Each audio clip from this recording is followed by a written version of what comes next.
Hey guys, Sandra from Metal Wani here with Daniel from Pain of Salvation. Thanks for joining us. I did the Queen thing, I just noticed this. So how's the tour going so far? It's been very nice. Tours are always a mix of hard situations and wonderful moments. Like this has been a very nice and smooth ride, I think. Awesome. So congratulations on the new album. Came out about a month ago. You should go check it out if you haven't already. I'm going to do that. You really should. It's quite good. Yeah. Bit of a touch back to the old roots, but probably the heaviest Pain of Salvation album to date. How did your recent illness play into the writing of the album? I mean, conceptually, the entire album is revolving around, not maybe the entire stay in hospital. I was in there for like 4 months, but I would say that the concept of the album is revolving around that first 1 or 2 days that I spent in the hospital, where they actually was like trying in any way they could to stop the infliction and make things go away, and they really couldn't. So things were looking pretty grim for a while. And from that, as a point of departure, you look back at different moments in your life and things that led there and things that did not lead there. You know. And musically it's hard to tell, because a lot of the music I started writing before having the idea of making it this concept. But then, of course, once the concept was started to take form, that definitely affected the way the music came out too. So it's hard to say. I guess it's just like went on hand in hand, turned into what it is right now. It's a good thing. Yeah, it is. Thanks. In the long run. So when you sit down and then write an album, how do you approach it, and how do you know when it's finished? I guess to me it's never finished. That's my big problem. Still today, when I hear like any album that we've ever made, I want to go and change stuff. That's just who I am, I guess. I think that's a good thing though while you're working on it, because I am that kind of person who will always strive to change things until I feel it is what it's supposed to be. I'm not, some people are like, it's good enough. I think that's the worst expression in the human language. You have to keep pushing yourself, you know? Yeah, you need to, like, if it's good enough, then it can obviously be better. Right. I'd rather hear someone go, this really sucks, but I did the best I could. Then I go, that's all I ask. Yeah. So, yeah. Cool. How do you find playing live as opposed to going into the studio? What are the pros and cons of each?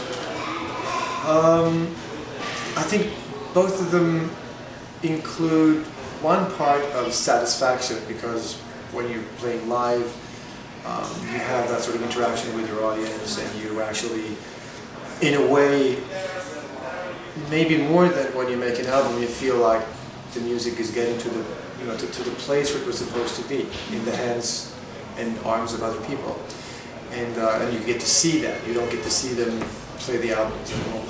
Right. And in the studio, the satisfaction, of course, is that you've been living with this music for a long time, and finally you get to hear the final results and sort of like get it there like you wanted it. On the other hand, both the live and the studio processes are still imperfect versions of what you have in your head. So they're both sort of like stigmatized in a way. You go into the studio and you're sort of like always afraid of the song not reaching the potential you were aiming for. And live, it's the same thing. I mean, you have to, you just have one chance. And if something's going wrong, which normally it does, it's like 2 hours. Something is sort of like gonna limp somewhere, and then you need to find that sort of motivation inside yourself to kick back from that and get into the groove again and try to improve the next thing even more. So I am at my best after I failed, I think.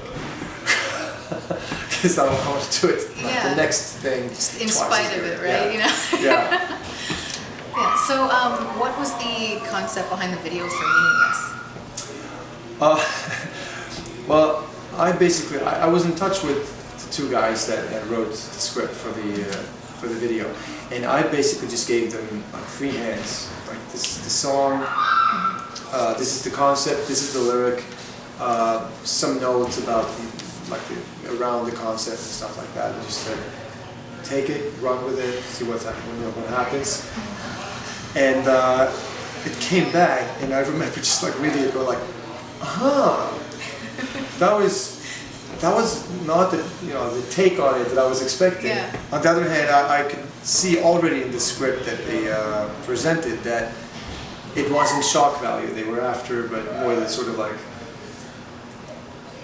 dark humor and very cinematic, nice touch, sort of like a 6 Feet Under kind of vibe. And I love 6 Feet Under, so why not? Why not lie still on the metal stretcher for 6 hours with a sheet of, that was you always end up in these weird situations when you record videos. So here I am, naked again. But it was nice to see the results, and especially in that case, because I didn't see anything. I was just like basically just having a sheet over my head, just feeling someone moving on me. This is weird. Do you have a favorite music video of ours? I think I do. Like if someone would ask me like, can you show me a video of the band? I'd probably go with Linoleum or Falling Home. Because they're really, I don't know, they're, depending on who it is, like, I'd be more careful with going meaningless. Depending on who's asking. But, trying to scare them away. Yeah, exactly. So that would be the safer bet somehow, I guess.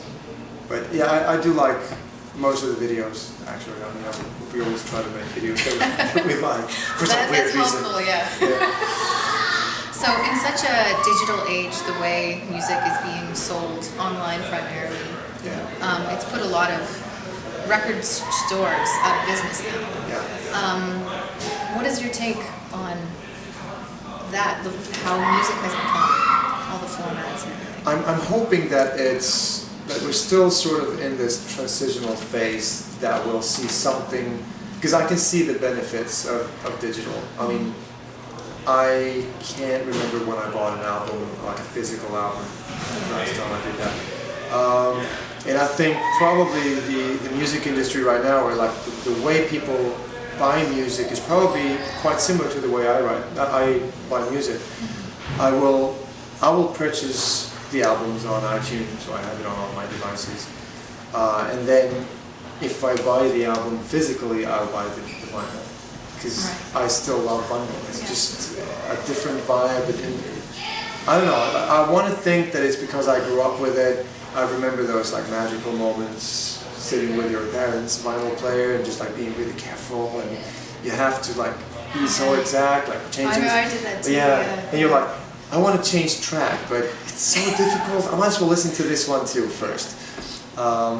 There was just something special about like keeping the things clean and these huge vinyl, like the covers and the smell of all these sort of like all the vinyls in there. But I've noticed that lots of people who obviously did not grow up with it have the same feeling. So there is something special with the entire format. Yeah. So I think right now you can see like a little bit of a comeback for the vinyl, and CDs are probably not doing well, Yeah, that's not so much anymore. No, which is bad, because I do like when we like the new album now. We have the media book version with the like 48-page booklet and all that. And if you can make a format like that, where you can actually spend time on the artwork and you can do something that is more than just like a jewel case. I always hated jewel case. It's just terrible. The sound they make and the way they just like they break, and they break ugly. They don't break nicely like vinyls. They just break ugly. They're just like, and you have to like change the tray and you take it out and then you break something else. This is not magical at all. So, but if you can do something like a digipack with an extensive booklet and stuff like that, then fine. I like that. But that would be nice with vinyls too. 48 vinyl book. That would be something. pop-up maybe. Yeah, just like you take it out and you just like drop Yeah. it instantly. And you'll become stronger, which is a good thing. You know, it's exercise. So tell us about Mike Portnoy's Shattered Fortress cruise that you were a part of. How Oh was that? yeah, that was stressing me out so much. Because, but the thing is, like, you know, you make an album, you spend a lot of time with it, and like, especially me with lyrics, I'll have like so many different versions, I'll make so many changes, and then finally you're done, you record it, and then you have all of these other steps before the album is done. So the last time I sang anything for like recording the album was like more than a year ago. And then all of a sudden you're supposed to go out and perform these songs, and you're like, what was the lyric again? Which one did I pick? Did we go for it? Oh wait. And so you have to relearn so much of the songs, because in all honesty, as much as I love every album that we make, and I do, once you've worked on it for years, and you're done with the last part of the recording, and you have to double check all the different masterings, and you have to change that, change this, you have to double check the running order for the vinyl editions, the level of compression, all of that. Once everything is done, you still need to listen through it a few times, you know, to give your okay and everything.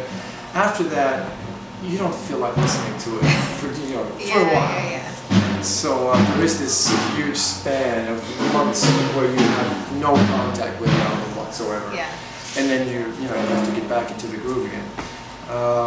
So I was so into that. I was just like trying to get into the album again. And also at the same time, I started working as a music teacher just this year, or like last year in the fall. So there was just so many things happening at the same time. And then I have this email from my yeah, no, you have to be part of this. Let's sing this and that. I was like, oh, Jesus Christ. Because, you know, it's not only the music and, you know, making the voice come back after like a year of not doing anything basically, but like talking to kids in this kind of, so you have to silent now, which is not really helping a lot. So, yeah, and it's not only that, but it's all, you know, even more words. And you have to cram those words in there with all of those words that you're already trying to get in there. So I can say, as much as I loved the cruise, because that was beautiful. I mean, like the weather and just like, I missed the cruise when I was in the hospital, so this was my revenge in a way. Like, yeah, I'm gonna go by boat too now. So, but it was difficult to feel that total, you know, with nice relaxation, because I knew that the last day I'm going to be up on stage doing stuff that I had no clue about. So, and I tried to sort of like back out and just like, just don't rely on me, like, you know, give me the small sections or whatever. But you have these sort of like, these parts of the music that he referred to as the salvation parts of the song. So, but it was real fun, and I mean, all the guys involved in that project were just like really, really good musicians. So it was, and very, very nice people too. So we had a good time. Back to the Pain of Salvation material. Since you work with so many different lineup changes over the years, what have been the pros and cons? What's the experience like working with different people with the same material? I think for some people it would be no problem. For me, it is. I hear it in a certain way, and I'm used to it in a certain way, and I'm a weird mix of like always wanting things to change, and at the same time I have this conservative side that, you know, it's supposed to be like this. This is how it was written. This is how it's supposed to be done. So I think like you can actually see that. You have the Remedy Lane album, which took a long time for me to get back to, because I think that as you start off with a band and you have a lineup, you have a certain, you know, amount of people, like a small little family or a tribe or whatever. You spend so much time. In the beginning, you shape the music into a certain direction, and you get to the point after a few albums when the music starts to shape you. Right. So after a few albums, that particular lineup is like a perfect toolkit for, it's like in the beginning, we are the drivers and the band is the vehicle, but after a while we become the vehicle for where the band wants to go. And then it doesn't matter like who you change, who you replace, because they are perfect tools. Like you can get someone who's like 3 times as good as it would be, and that would still not cut the cake, because they would have they would not be like a result of the band. They would be more of a premise for the band. So for Remedy Lane, I think for that lineup, that was in a way where we reached a point where we were perfect tools for what we were doing. In a way, we were just like, all of us were like streamlined for this particular kind of music and sound that we had to develop. And going from there, I just felt that it took a long time for me to get back to that album, mostly out of fear, not only because of the musical side of it, but it was an emotional ride for me, of course, because that was also a concept that was, where I used myself as a point of departure. And but also, I made the parable in a few interviews in the past that having a band is like having a marriage, but you're several people. Let's not go there. Anyway, you have a marriage, and like if you've had a long marriage, like for many, many years, and then you have to break up, not because you don't love each other anymore, but because of logistic reasons, or you move, you can't be there, whatever. You share all this past, like so many things and so many memories that are yours together. And if that happens in real life, then you will have a break. You won't be like, okay, so it's Monday. Let's see if I can find someone by Friday. It's not going to happen, right? You need to sort of like, okay, I need to heal, I need to think this over, I need to find myself in this, and before you move on.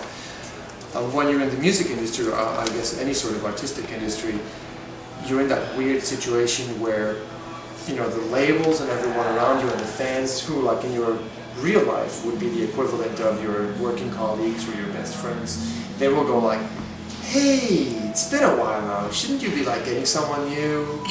I don't know, it's just like, maybe you could just like go down to the pub, just look around, talk to a few people. I don't know, it's just like a week ago, I just, time's not standing still. You just talk to a few girls, maybe you'll find someone who's even better than your wife was, it's just a weird thing.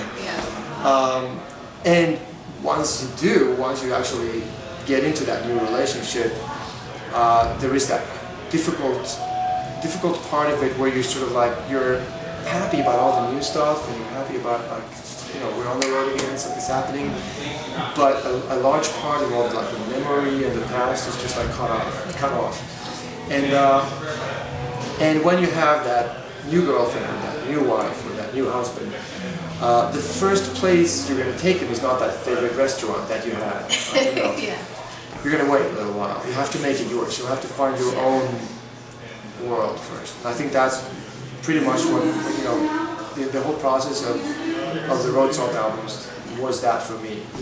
Doing something that was completely different, utilizing the huge benefits of Leo's drumming, who can be that really like expressive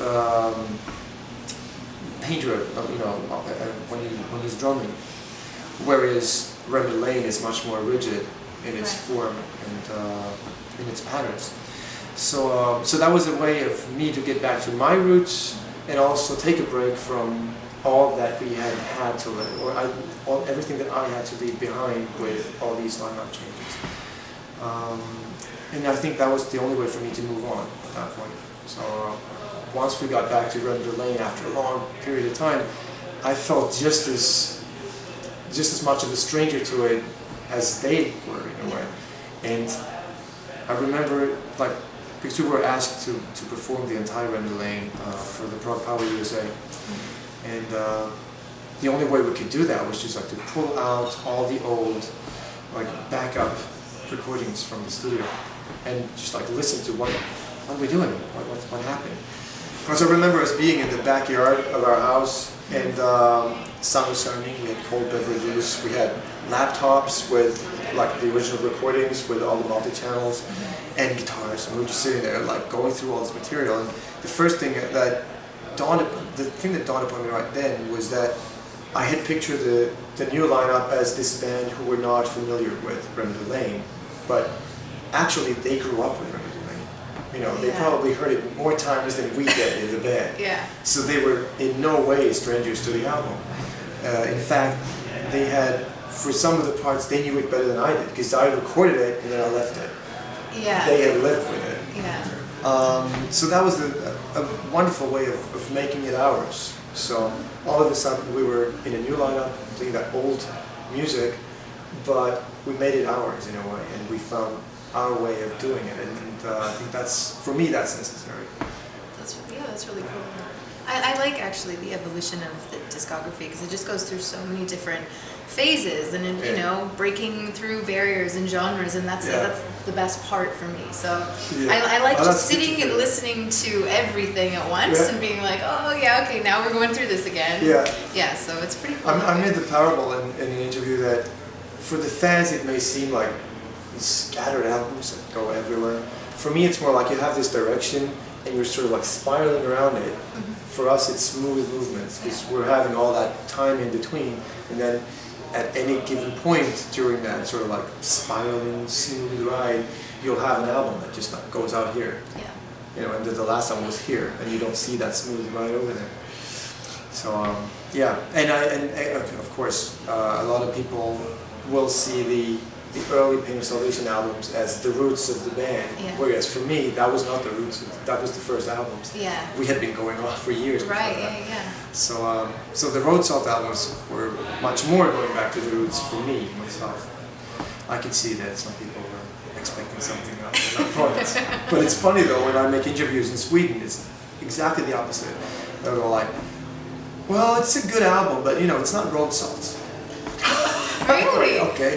That's different. Yeah, that's much different from over here. People are very, they really state the differences. They have to state the differences. Or like, this is much better than Road Salt. It's not as good as Road Salt. You don't have to compare things. Exactly. You know? I don't think people know that. It's just, you know, some things are pancakes and some things are other cakes. You know. You know. Okay, well, since I'm sure we have to wrap it up because we keep getting interrupted, you're almost done the North American part of the tour. There's a European part after this in April, right? Yeah. You're going to Europe. What's after that? Do you know? After that, I don't know. I know that there's a lot of interest in the band. We have a lot of offers and requests, and I guess right now we're just focusing on this tour and then the European leg.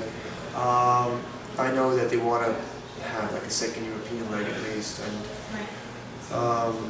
we'll have to see. As I said, I'm working as a music teacher too, so I'm away now for like a month, and the kids at school, they were not happy about me leaving at all. So I'll be coming back for less than a month, and then I'm going to take off again. I don't know how the response is going to be to that. Just abandoned. Yeah, exactly. So, and I had this vision that while I'm on tour, I could put together like different things that they could do. Like, so we're in Dallas today. So today's task will be find music that is originating from Dallas, and then you're on tour. And it's like, I should have learned by now what touring is. You have all this time and still you have no time. It's just like this weird pocket of like non-existent. Yeah, it's very weird. You have lots of energy and no energy, and you have lots of time and no time, and it's very difficult to describe that to anyone at home. Just, well, I know I had 2 hours there, but it's just, you know, we were waiting for, like, someone was running away, I don't know. It's just like poof, it was gone. That's how it is. Okay. Well, thank you so much for talking to me today. Have a Thank you great very show. much. Thanks for tuning in, guys. See ya. Queen Wave.